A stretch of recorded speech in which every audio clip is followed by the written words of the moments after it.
Welcome to Negotiating Happiness, the show that helps you find happiness, success, and balance in your work and life. I'm Adriana, your host for this journey into entrepreneurship and personal growth. We're broadcasting live on 107.7 and 105.3 FM in New Orleans as part of the United Public Radio Network. We explore the latest strategies, insights, and stories from successful entrepreneurs and experts. From managing stress to building a thriving business, we've got you covered.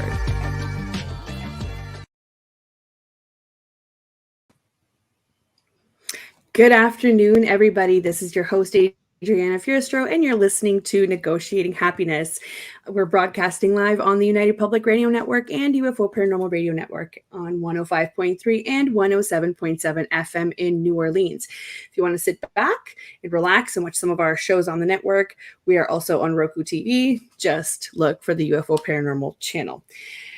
Today is April 15th, 2024, and I can't believe I'm saying this. I feel like yesterday was January 2nd. I feel like I say this every episode now, but we are here live with another episode. It's actually episode number 42, and I'm here with Angie Ross. Hello, Angie.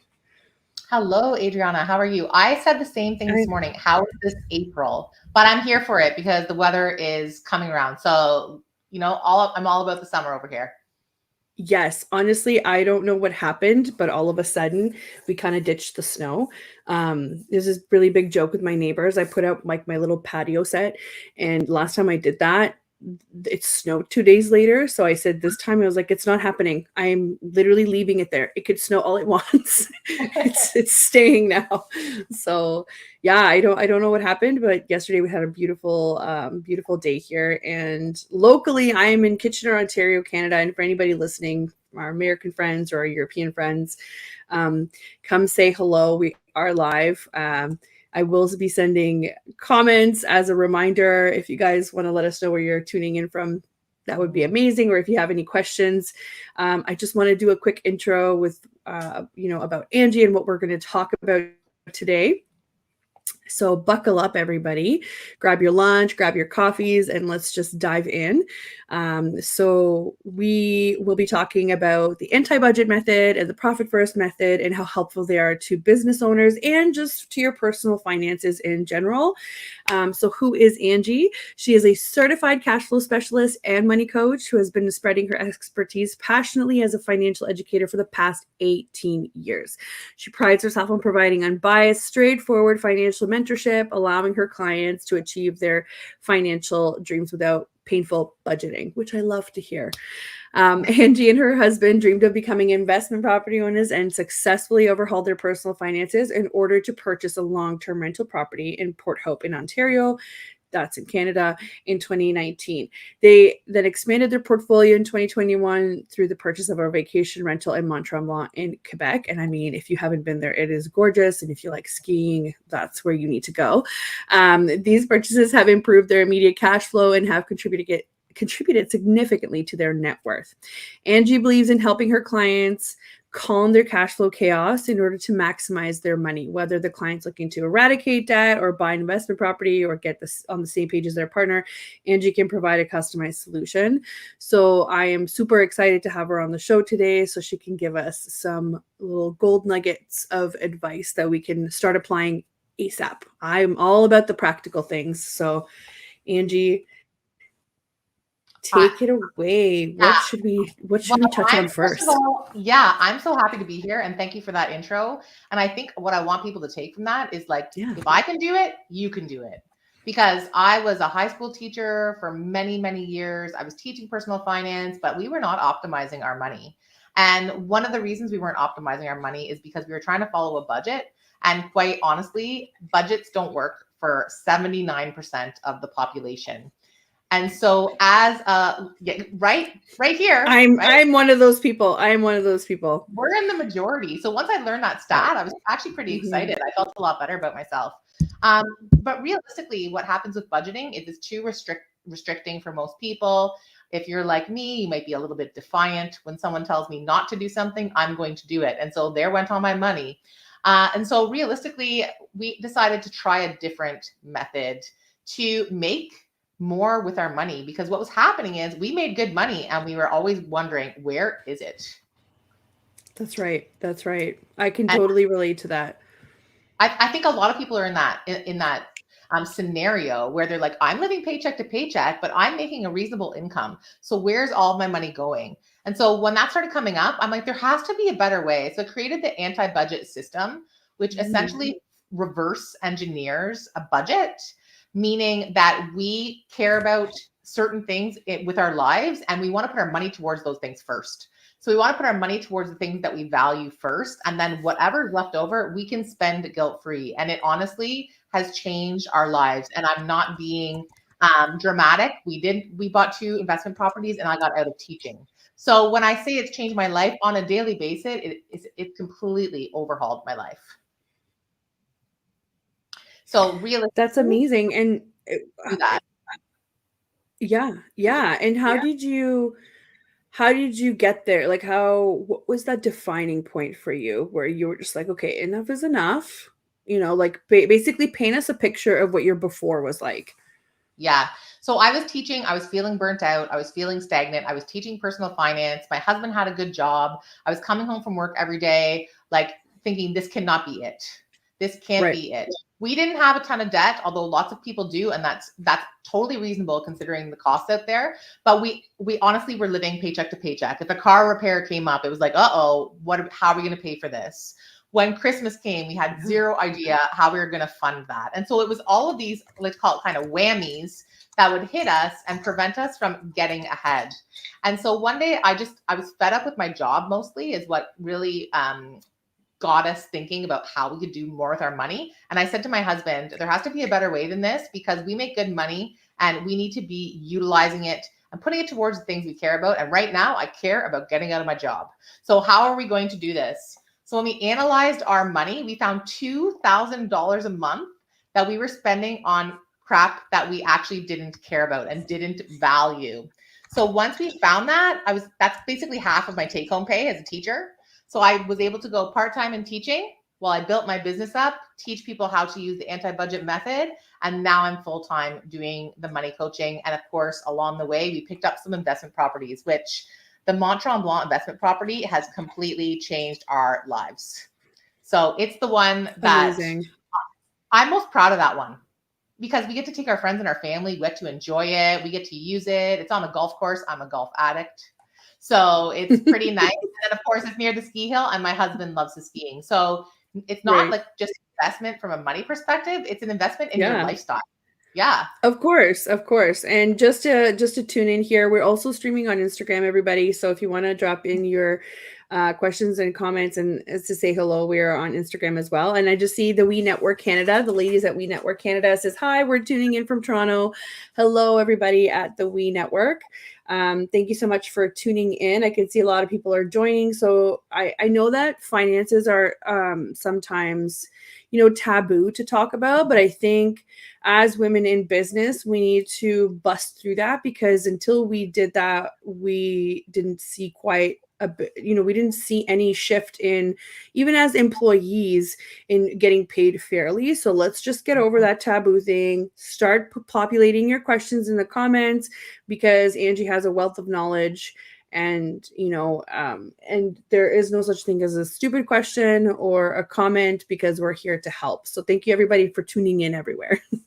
Awesome. I love what you just said about money being taboo. I was presenting at a wedding show yesterday, and one of the things I told the newly engaged couples was people are 7 times more likely to talk about sex than money. It's crazy to me. It's mind blowing. And realistically, you don't learn about things unless you talk about them. And so I've been really lucky to have some money mentors, I would say. So my mom has been really instrumental in opening up the lines of communication around money. And I think if you don't have a money mentor or someone you feel comfortable asking the questions for, you should really look for someone.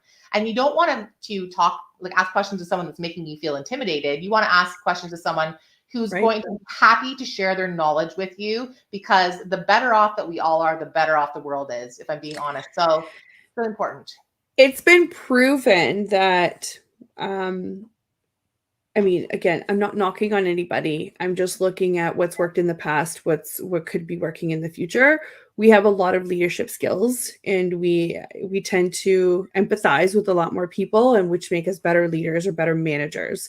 So if you feel more comfortable with a female mentor, or, or maybe it's your dad, maybe it's somebody that is somebody trusted in your life, you should be opening up those conversations, because like you said, if you don't ask, you don't know. And when you're assuming wrong a lot of the times, because we're not born with this information. We're not born knowing exactly how to run our business or how to run our lives. And it's funny that you even say you were teaching financial education. We were never taught anything. I mean, I grew up in a fairly privileged area. I'm not afraid to say that, right? And there was zero financial education. And funny enough, like, I love my parents. I've learned so many good things about my parents, and they're very supportive people by nature, and as parents even more so for me and my brother. But I remember having this conversation with them as an adult to say, you know what? I really wish you guys had put more emphasis in education around money. And they were kind of stunned, because I don't even think it crossed their minds that there had to be some sort of specific, lesson. Or, I mean, they did the normal, like, budget your money, pay your bills on time, but that's not what makes it actually work day to day. So even if you're not thinking about it, if you have kids, I mean, I know I talk a lot about parenting sometimes. Talk to your kids about money. Talk about investing. Saving money is no longer as effective as it once was, maybe in the 80s, right? Yeah. 80s, 90s, whatever it is. But you tell me. This is just my personal opinion. Yeah. First of all, I love what you said. Talk to your kids about money. People are still afraid to talk to their kids about money. It doesn't mean you go in and show them like your T4 or your taxes. No. Like, you're not going there, right? No. But you're talking to them about the value of money, and you're also going to teach them how to care about it, because they are inundated. Like, I have a 13-year-old and I'm getting all the TikTok, I want this from Sephora because she's watching TikTok. Or I want this, and can you please buy me this, and can we get that? And there's very little understanding of the value of money and how expensive those things really are. And so I started something that works really well with kids. I started doing this for back to school. So a few years ago, I decided I was going to give her cash for back to school spending. So I actually set a dollar value that I was happy with. I passed her the money. It was $300. Passed her the money and said, that's what you get. And when it's gone, it's gone. I'm not going to tell you can't buy something, but I'm not giving you an extra penny. So go on with your money and do your thing. Crazily enough, it was our best back to school shopping experience, because usually she would be begging me for something, right? I'd be waving the Visa card and she'd be begging me for more, and we'd have our conflict. This time she went shopping, she paid for things. And one really key moment, she bought a pair of jeans from Garage, because everybody's buying those. It was $80. She paid with cash. And then we were not even like 2 minutes down the mall hallway, and she turned around and said, can we take these back? I think I can get a cheaper pair at H&M. And I didn't have to say anything. Yeah. Those are the best parenting moments, right? When you don't have to say anything and the light bulb comes on and you're like, whoa, that was very effective. So give it a try. Cash method. I've used the cash method before, and it's really great when you have the flow. I find that once you go into your kind of like what you were describing before as your oopsies, or you're like, like the car needs something, then I just dip into whatever the cash is, like in the envelopes. I do have actually like a little binder with like and it worked really great until I needed a large sum of money. So if you don't have that problem, I think definitely cash is the way to go. And we've just forgotten how easily you can spend this money, because even with your debit Visa, you're tapping away. You're not even putting in a pin anymore. It's so easy. So it's gone, right? So I definitely think that method would work. How would you apply that for some of these businesses that don't necessarily deal with cash all the time? Like, what would your practical tip be? Like, if you are going to purchase something and they won't take cash, or if you're a business owner? If you're a business owner, and let's say, like, I don't often go to the bank to take out cash, right? I don't think cash is appropriate necessarily for businesses. I usually suggest it for personal spending, because typically business spending is a lot larger on scale. You don't want to be holding like big wads of cash in your pocket, or maybe you do if you're a high roller, but whatever. You're walking around with these big wads of cash. So I don't necessarily think it's safe or practical, and I'm all about practical. For business owners, I like to suggest the profit first method. And what that does is it actually divides your money into different plates. Or different categories. So you bring your revenue in, and then depending on your revenue amount, And so if it was from 0 to 250,000, we use percentages to allot how much should go towards each thing. And so in that case, if you're making 0 to 250,000, the suggested percentage is 30% for operating expenses. So essentially what you're doing is every dollar you make, 30% should go towards your expenses. And if you're spending more than that, you're most likely in cash flow trouble. And that's how they look at that. You also, in that case, would be paying yourself 50%, which is pretty nice, because I know some business owners that work a heck of a lot of hours and definitely are not paying themselves appropriately. And the problem with that is you're not going to keep doing that year after year after year after year. You burn out. Exactly. Yeah, you burn out. And you need that money, right, as well, to live as a business owner. I mean, have you seen what groceries are like these days? Right? It's crazy. I can't even just, fathom what the next year is going to bring. But I'd like to go back to what you said about 30%. That is something that I guess most people, they never get told this when they start opening up a business. But if your expenses are more than 30% of what you're bringing in, and I'm talking like net, I guess, right? Like not top line revenue. No HST. Yeah. No HST, no anything else. Because I often have to do these little audits in people's small businesses where we look at where resources are going, because a lot of the times people will come to me to say, I need help with marketing, but I don't have a budget for it. And I'm thinking, right, you don't have a budget for it because you're putting it all in XYZ. That's not actually, there's no ROI on that. And you're barely using it, or hey, you're paying for all these, subscriptions that end up having a lot of crossover in the abilities of what they do. And they're not even connected. Right. So I end up doing a lot of those audits, and it's very apparent to me that people don't understand what their percentage of expenses should be for a business. Now, when you're saying, some people pay themselves 50%, and you're thinking, oh, total sales, I cannot live off 50%. So I need more. Great. So then keep your expenses down, save for your taxes, and have but another thing that people forget about is they don't put aside anything for development. So for future development. So how are you going to increase that revenue is by investing back in your business. Do you have any thoughts about that? Yeah, I'm all about investing back in your business, but you said something really key, which was return on investment.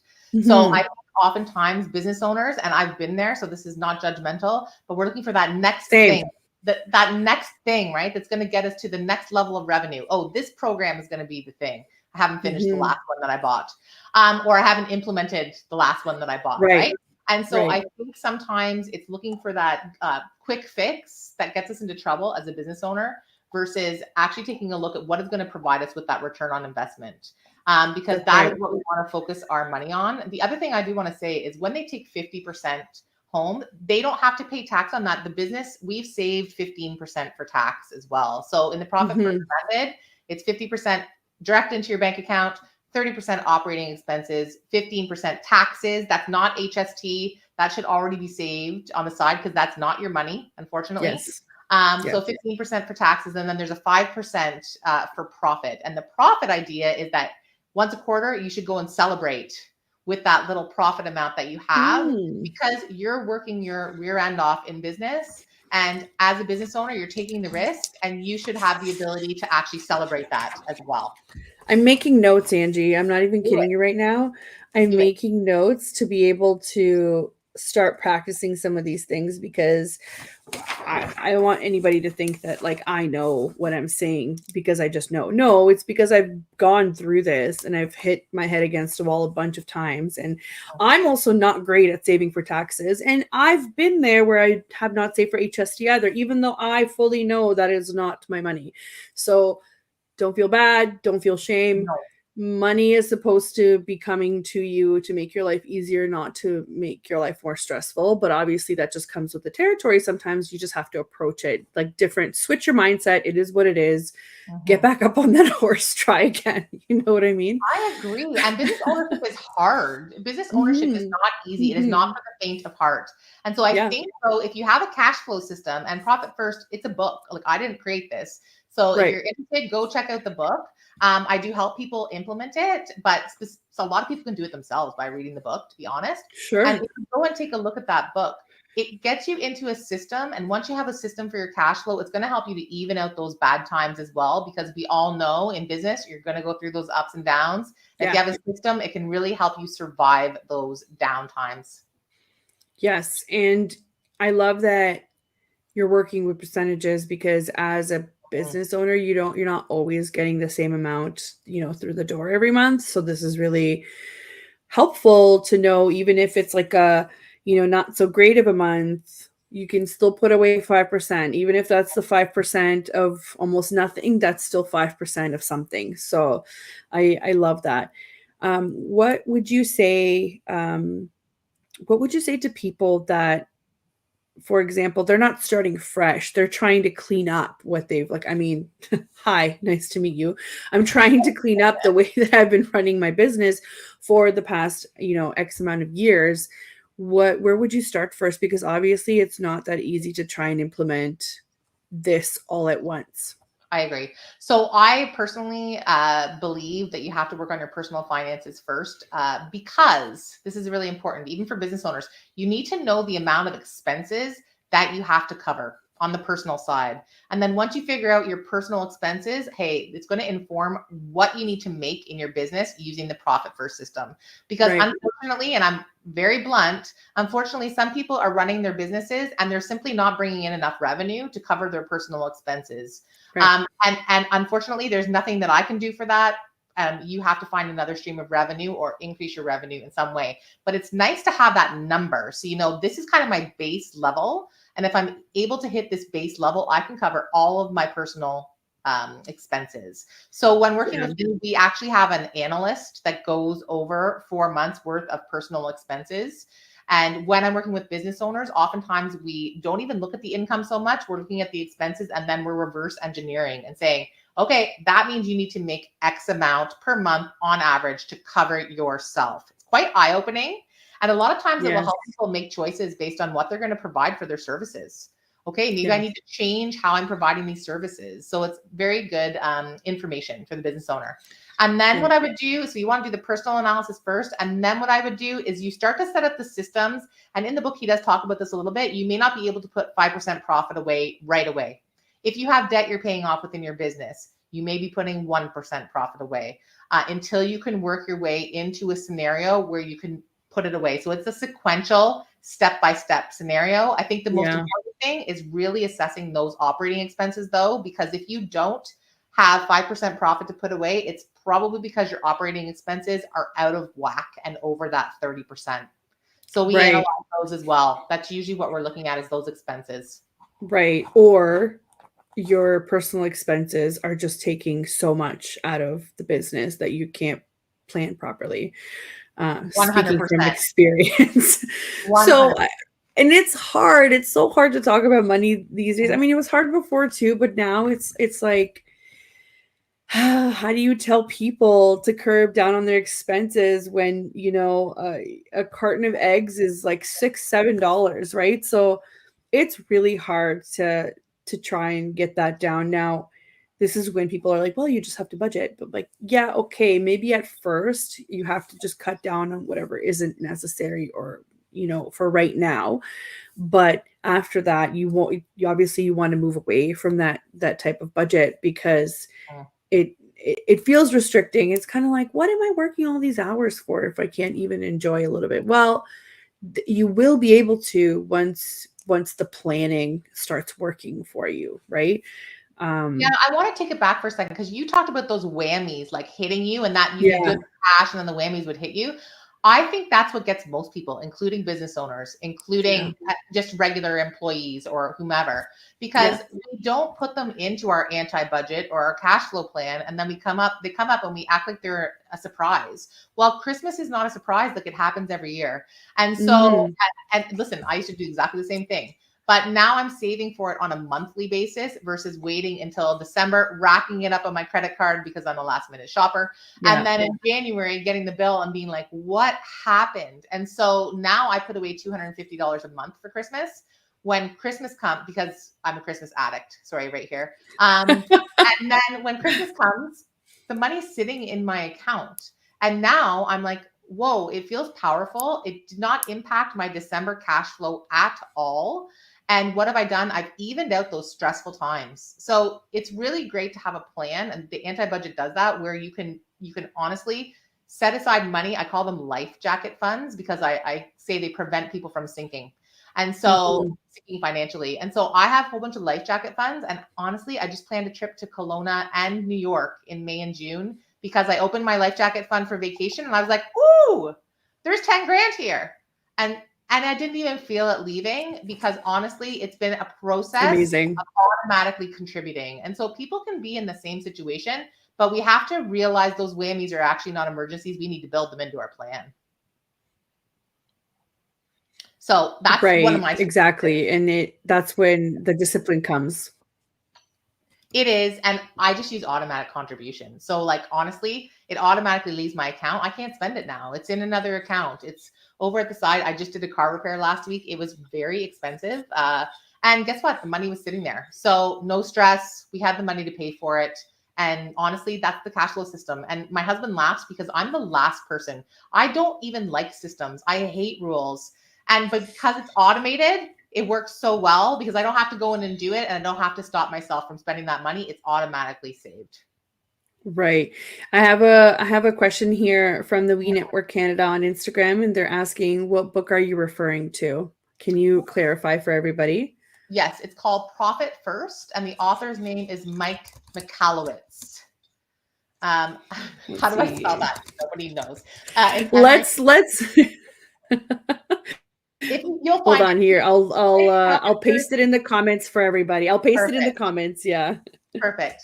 And honestly, great book for any business owner, small business. If you're just getting started, amazing. I've had so many people say, oh, I'm just getting started. I don't need to do this yet. No, this is the best time to do it, is to implement the Profit First system right when you're getting started. But it's also great for fully established businesses as well.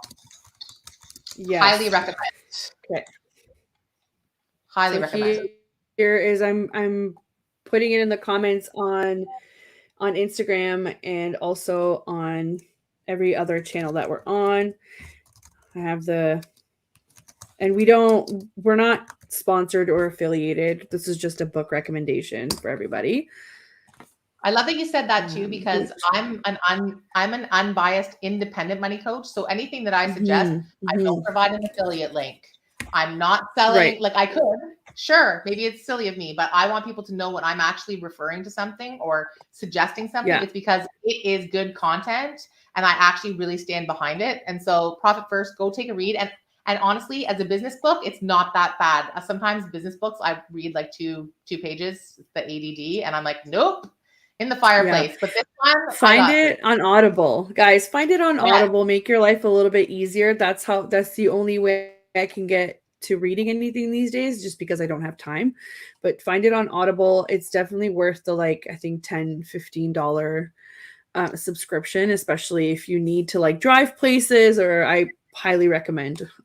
Again, not affiliated with Audible. Although if they want to sponsor me, I'm okay with that. Sure, why not? Yeah, no, I wouldn't want to be an affiliate to kind of like push every sale or whatever the case may be. But if they want to sponsor our show because they find value in us in the audience, I'm totally fine with that. Yeah, so this is really great that, you're providing these resources so that people can kind of go and try and see if they can do it on their own. And if not, that's why people like you exist. That's why people like me exist with platforms. Like, you can definitely DIY platforms, but a lot of the times it's very overwhelming on top of running a business or trying to get your personal finances in check. I'm still struggling with getting my personal finances in check, so it's no shame to anybody. My mortgage is for this property is fairly new. It's only a couple months old. So this happens, guys. The things happen in our lives where we just need to recalibrate and we need to do another audit of things. And you can just start back from basics. It doesn't mean that, you're a lost cause. You're not. No, I think everybody struggles with money at some point. I would say 95% of the population is struggling with money and they're not talking about it. And so that's why I like to be a soft place to land. I am not judgmental in this process at all. Again, I've been through it. Like, we were wasting $2,000 a month. So, and I'm open about that, although my husband might not love that, but that's what's happening. So I just tell it like it is. And I'm like, but Yeah, look what you can do. If you can reel that in, look at all the things that you could accomplish. So exactly. it's really important for people to drop that shame and guilt, because if that's standing in your way of getting help or learning more, you're just not going to progress, and it can change your life. When you change your finances, it can change your life for the positive. That's right. That's right. Let's this is kind of a natural break here. Let's do a quick intro for anybody that's tuning in just now. We're halfway here. So you are listening to Negotiating Happiness, and I'm Adriana Fiorestro, your host. And we are live on the United Public Radio Network and UFO Paranormal Radio Network at 105.3 and 107.7 FM in New Orleans. And I am here with Angie Ross, and she is a certified money coach. Bless you. Thank you. We're having my own issues over here, trying not to sneeze. Sorry, guys. We're talking about the is it profit first? It's profit first, right? Profit first. Yeah. Yeah, profit first. And previously we were talking about the anti-budgeting method? Yeah. And anti-budgeting method, and we had some book recommendations. If you guys want to tune in later, we've also posted some comments. I'm going to be posting some links too if you want to check out Angie and what she does. And also she gives out free advice on Instagram. So if you guys want to go and follow her on Instagram, I will post her at right now, so that you can follow her there. And also, if you guys want to listen to some more of the shows, please don't forget to follow or subscribe or whichever platform you're in, because my goal is to bring in all of these, smart experts and, just all around nice and knowledgeable people that can teach us how to run a business a little bit easier, right? So here we go. I'm just posting out your link for Angie. Yeah. While you're doing that, I'll just mention I'm also running a free anti-budget workshop on May the 9th on Zoom at 7. And so we talked about this. Where would I start with my finances? That's where I would start, learning what the anti-budget is. And then I give you a template for you to fill in your own numbers as well. And so in that workshop, I like to leave people with something they can actually do, because I've been to so many workshops where I leave and I'm like, that was great. And then I never do anything about it. So with the anti-budget workshop, I also give you that template that you can go and use right away if you so desire. So join me May 9th on Zoom, and I'll be posting about that on my Instagram as well. Yes. So I've attended one of your webinars, and it was very interesting to see all kinds of people, whether this was for their personal finances or small businesses. All kinds of people were there. So it's not limited to just entrepreneurs.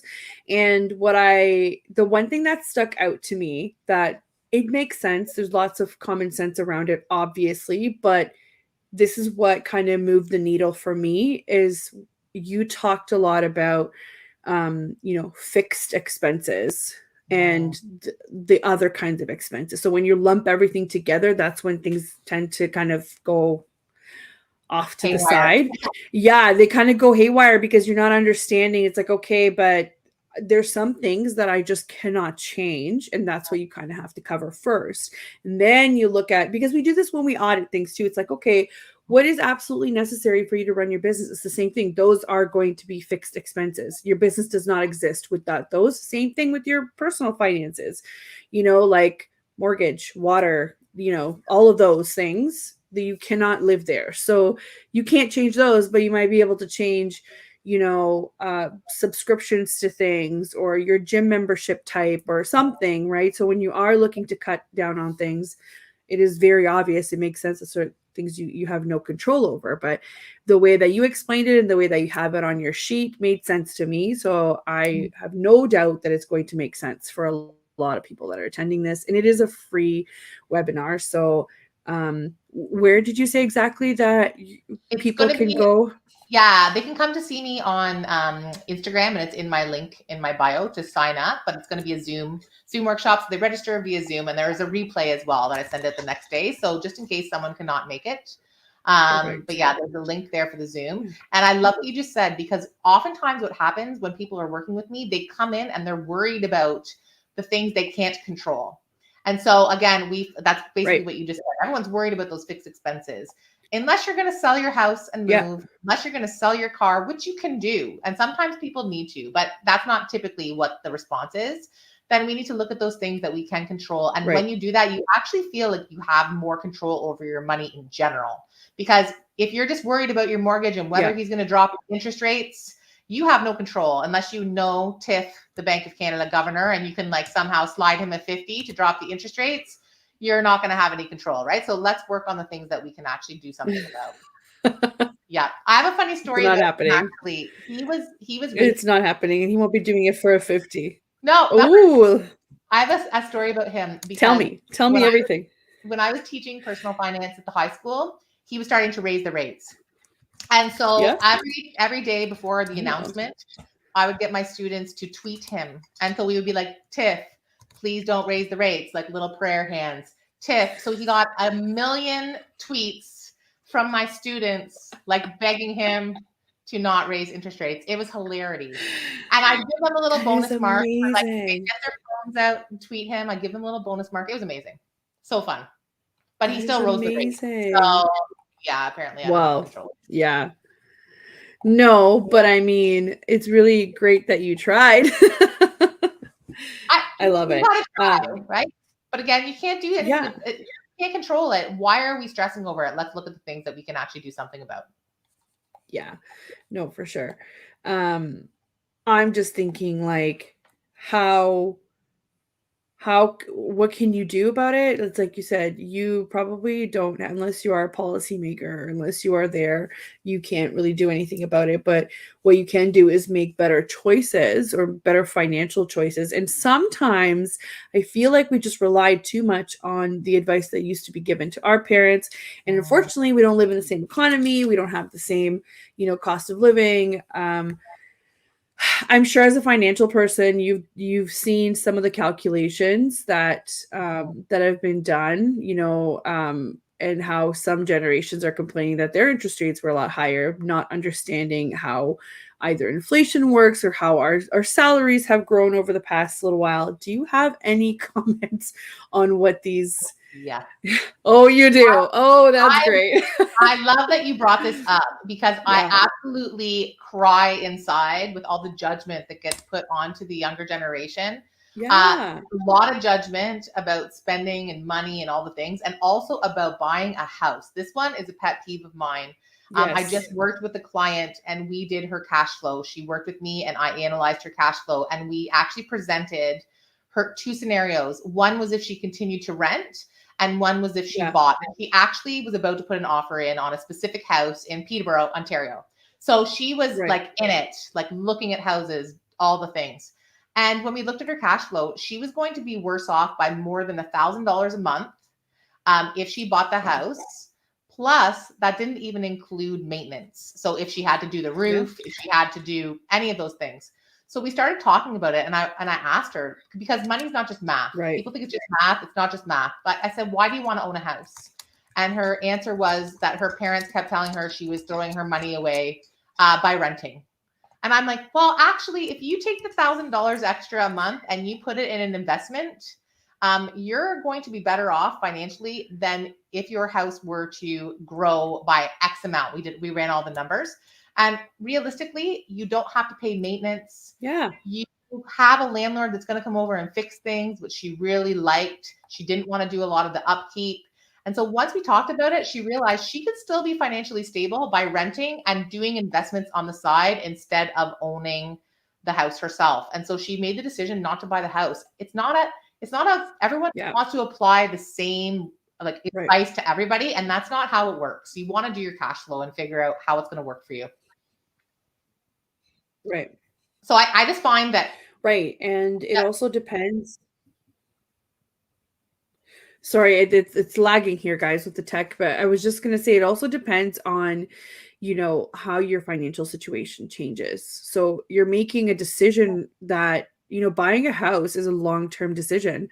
What if you're at a stage in your life where maybe you could, but what if your life changes drastically in the next 2 years? You're still stuck. You're still in with the same expenses. So it's not always the better choice, right? It isn't. And I think that you bring up a really good point. She was looking to move to Peterborough because she could afford Peterborough, but she lives in the Durham area. I'm Right. like, do you want to move to Peterborough? She's like, I don't really know. I'm like, okay, so now you're going to put down a whole whack of money in a place that you're not sure you even like because your Right. parents are making you feel bad about renting. I'm like, I really Right. think that the decision making needs to be more in line with cash flow and your lifestyle versus advice we're getting from the older generation. Because even myself, I got into the market at a good time and I know it. It was timing. If I went to buy my house now, I couldn't afford it. So Right. do I think it's because I'm amazing and like it's just that I did everything right? No, it was No. timing. Right. Yeah. So some of our advice needs to be a little more appropriate for what's actually going on right now. Or custom, or understand that just because you did it one way, it doesn't mean that everybody has to do it that way, right? Love that. I completely agree with that. And it's funny because, my parents own a home. I own a home now. My brother doesn't own a home, and he just, he started his job as an engineer. I mean, he's educated. He technically has a really good job. His girlfriend has a good job too, and they're not able to afford a house. So they have to make decisions based on the fact that they cannot afford to either, even when they have a down payment, then there's mortgages, and then there's, expenses on top of it. So what is the best thing for him to do? Well, like you said, do an audit, see where your resources are going. How could you improve this? And investing has changed a lot of people's lives. So, and it's so funny because I think investing is such a scary word for a lot of people, but they don't realize that you could literally just start with like $100. Oh yeah. It's You can just start start young really and start small. small. Yep. Start young and start small. It's your Yeah. age. And it's a huge difference as well. The earlier you Yeah. can get into it, the better you're going to be. Exactly. And people just tend to shy away from it. But I do believe that his generation, so I guess he's Generation Z, right? Yeah. Generation Z, his generation's a little bit more open with that stuff. And I feel like they're a lot less preoccupied with what, like me, my generation, the millennials are, we're kind of like, it's so funny, and I'm not saying this because I'm part of this generation, but I feel like we were beaten down because we liked avocado toast for so long, and that we liked, do you know what I mean? Because I'm like, well, technically that, like, I don't know, $7 breakfast isn't going to make it for me. If I can't afford a house, I can't afford a house. That's not how math works, right? It's so hard to undo all the bad advice you've ever been given in your life, to say, listen, saving isn't working like it used to work. And I'll tell you why, because we definitely spend more than 50% of our paycheck on expenses and on fixed expenses, whereas our parents or grandparents, whoever, did not have necessarily the same situation. They were able to put money away, right? That's Yeah. just not the case these days for most of us, right? No, most of us don't have that kind of disposable income. And I want to No. just tell you right now, just so that you feel a little bit better. I am not a millennial. I don't even know what the next one up is, but that's me. And my favorite clients are millennials. And there's a couple of reasons why. I actually find millennials have been really great at wanting the help and wanting the mentorship, and they're open for the help, and they can see the Yeah. benefits of getting someone to like lead them through. Yes. This is what you do.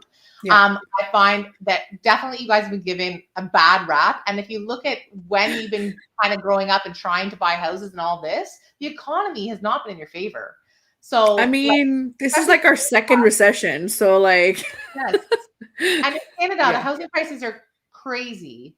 So I think that people need to actually put themselves in your shoes and be like, wait, what would we have been like in that scenario? It's tough. Right. It's tough out there. Yeah. So I'm glad to hear the validation from you as an expert, because I always laugh when I see the memes, and I'm just like, if I don't laugh, I cry. So, like, I gotta pick one or the other, right? Yeah. And you know what? I always find that you guys want to learn. Like the people, I find maybe it's because I'm a little bit older, so I'm more like a mentor to you. But sometimes when I get, older clients or whatever, they're a little more stubborn in their ways too. But most of the younger millennials are like, what should I do? Give me some advice. What would you do? And I'm like, this is awesome. Very open to learn. Yes, because we have to, and we have to adapt. And I'm really glad that we are flexible that way. And also I think we're also the generation that, how do I juxtapose this? So we grew up with the internet. So we know that not everything valuable is tangible. So I always think that that's what made us value services more, because I mean, I used to work at a law firm before this, and there was a lot of back and forth with clients sometimes over the bills, because the bills are fairly large. Legal work is expensive, and a lot of the times people don't feel like they've been given what they want because, you know, either the outcome was different, which there's nothing that the lawyers can do about, right? If you're in front of a judge or XYZ, or there's nothing tangible for them to hold on to say, I paid all this money for this. Like, it's not like a house or I don't know, something tangible. So I think millennials, they figured out that value comes from a lot more than that. It's people's time, right? It's people's time and knowledge that you're paying for. So like, I'm really glad to hear that you're having those experiences, because I myself think, you know, I'm always looking to say, okay, what can I invest in that will help me further myself into that? And a lot of the times it's people like yourself and your services that can help me do whatever I want to do that is a service of value rather than something tangible. Like, I'm pretty sure my computer is dying and I should be investing in a computer, but I was like, it's fine. I just buy another course because this is going to help me get better. You know what I mean? So I'm glad to hear that kind of feedback. Yeah. And I want to like actually take it one step further. I think millennials value their time as well. And so they're willing to often invest in something that's going to save them time and get them further ahead a little bit quicker. Because a lot of times when I'm working with a lot of millennial couples right now. And the idea is, oh, if we build this financial plan, we're going to see this pay off over the next 10, 20, 30 years together. Yes. And realistically, is it worth the investment up front? Yeah, the return on investment, back to that idea, is going to be huge, right? And I think that that's a much easier conversation to have, interestingly enough, with your age group than some of the older age groups who maybe don't see that quite as easily. So it also depends on how flexible you are with change. I feel like millennials have gone through a lot of change in their lives and they're kind of just waiting for the next thing to hit. Whereas maybe some of the older generations, they've had the more stable economy. And honestly, I probably would have preferred the more stable economy, but at least we get some really good transferable skills out of this that we can add to the resume. Absolutely. And I think the main point here is people need to stop ragging on millennials. They're like doing what they can, right? We're trying. I love all types of people, but let's not, give them such a hard time. Let them have their avocado toast in peace. I know. The one thing, we can't afford a house, okay? So we can at least have some avocado toast or Starbucks drink, whatever the next thing is that we're doing wrong. So whatever the next thing is. So we've got a couple minutes left, and I usually like to do at the end, I want to wrap up with just like, I want you to tell me what makes this whole entrepreneurship thing worth it for you, because we know that there's ups and downs all the time. And I'm not talking about like, obviously you like to help people and you get, satisfaction out of that. I'm talking about Angie as the individual, not Angie as the mom, the wife, like what fuels your soul? I want to know about it. Okay. I love that you said, don't talk about how you love helping people. Yeah, no, like, sure, I love helping people, but I also, of course, I'm a person and I need to be worried about myself as well. Yes. For me, it's the flexibility. I like the flexibility of being my own boss. I kind of brought this up earlier. I'm a little defiant. So like, if I think someone is like my boss and telling me what to do, and especially if I think maybe they don't even know what they're talking about, then it gets kind of iffy. So being my own boss, I can kind of run my own thing, which really, I'm independent. So I love that about it. I also love, like, it's given me flexibility. In March, I was on vacation for 3 out of 4 weeks in March. I could never. You can't beat that. No, you can't beat that. No. For 2 weeks in Myrtle Beach. I was in Mont Tremblant at our Airbnb. And then this does have a little bit to do with being a mom, but when my daughter's 13, but a few years ago when I was teaching, I couldn't go to any of her school stuff. I couldn't just kind of be around. I had no choice. And now it just gives me, again, that independence and the flexibility of choice to, if I want to take a day off and go on her school field trip, I'm not doing that, by the way. It's crazy. I'm not volunteering to go on her school field trip, but let's say I wanted to. I could, right? I love how real you are. I love it. I'm not doing that. I don't want to be around everybody else's kid. Now, I'll go to her volleyball games, right? Which is awesome, and watch her play volleyball, but I'm not putting myself on a bus with elementary kids for 8 hours. No thanks. Right. But yeah, I think it just gives you that, again, you're living life on your terms and you're making the decisions, and it's very freeing. I love that. I can relate to a lot of that. And again, entrepreneurship is not easy at all. But some of these things definitely make it worth it, right? Especially if you have kids. And even if you don't have kids, maybe you want to go golfing, then you can, right? You can plan it so that you can. It just like you're planning your financial future, you can plan your schedule, you can plan everything. When it feels like you can't, like you're overwhelmed, which I've gone through those periods of burnout, that's when you know you need help and you need to basically untangle everything. And it's funny because I do a lot of that too with some of my clients, where we look at how do we run this business efficiently, but also like, how do we just let you live? You're a person. Like, how about you take some vacation, right? Like, I'll be here so you can go away. It's the same thing. It's kind of like, how do you balance everything? And that it can be shown in this whole, like money conversation as well. It's the exact same thing. So I'm glad that you mentioned that. So you've got your golf, you've got your vacation, you've got your flexibility. Is there anything else that fuels your soul?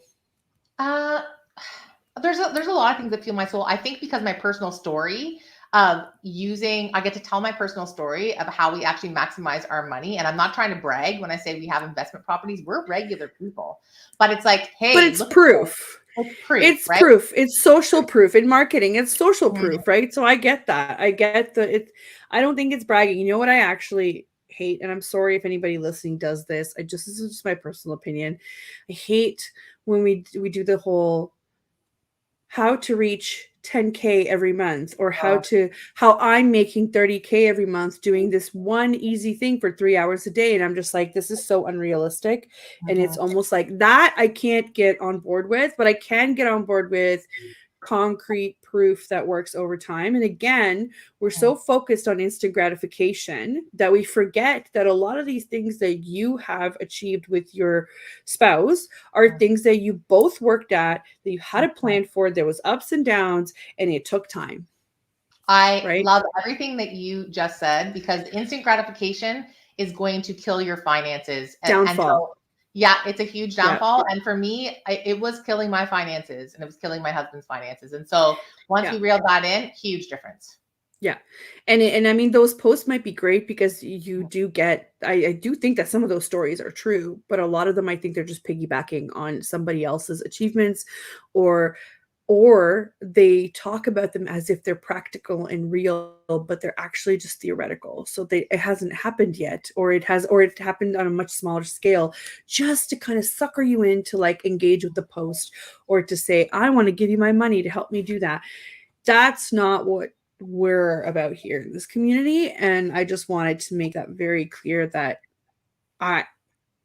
it's important to be authentic, especially if you offer services that are based on time and expertise, knowledge, like you've invested in your methods in order to be able to help other people. And that is valuable, because that's what they're paying you for, not for, because I could do it myself too and muddle through it for the next 10 years, but it's not going to be the same outcome. I love that. And I think that you're right. Oftentimes when I'm investing in an expert, that return on investment is paying for itself over and over and over again. And I love the just the whole idea that, well, first of all, I'm kind of no BS. Like, it is what it is. I just told you I wouldn't go on my kids' like field trip. Like, I'm just, all the moms in the neighborhood are like, oh. I'm like, yeah, that's right. I'm not yeah. And so I think it's the same thing with your money. I'm going to be no BS with you. I know you're no BS with your clients. It's like, this is just what we have to do, and this is the truth. And if you follow the system, you're going to get the results that you want. Like, that's what you're paying me for, right? Exactly. That's what you're, if I'm giving you fluff, then it doesn't do anything for it. And sometimes, don't get me wrong, sometimes people need to be approached differently, and I'm okay with that, but I'm never going to be like, yeah, sure, let's cut this corner and hope for the same results, because that's just not realistic. And with that being said, again, I am no expert in any of the stuff. I'm currently learning myself too. So I just want to open up the conversation to be like, I'm not speaking from up here, I'm speaking from way down here, kind of like a you know, do as I say, not as I do sometimes, because I understand. Well, but you know what? Me too. That's why it's effective what I'm doing, because again, I've been there. And I think that if it was someone who was like, oh, my parents gave me $5 million, let me be your money coach. Oh, sure. Yeah. Like you don't relate to me. Right. And so that's the thing. Like my husband and I, as a couple, have done this, and so many people are like, they relate to us and they're like, well, you were a teacher. How did you do that? I get that question all the time. Right. And I'm like, this is how I did it. Right. And it's, I don't think it's meant, they're not meaning to like insult me. They're meaning to be like, wow, how did you do that with those resources? No, because it's a very real job. It's a very real situation to be in, for sure. For sure. Well, we have come to an end here. Thank you so much, Angie, for coming in. I think we could talk about this for 10 more hours if we have the time. So definitely come back on. And everybody check out the free webinar. Oh, we're having some technical difficulties. I just want to say thank you so much for everybody that tuned in, and Angie for coming on. I've posted all of the links in the comments, so if you guys want to click on that, go right ahead. And big thank you to the United Public Radio Network and UFO Paranormal Radio Network, and thank you for allowing us to have this platform.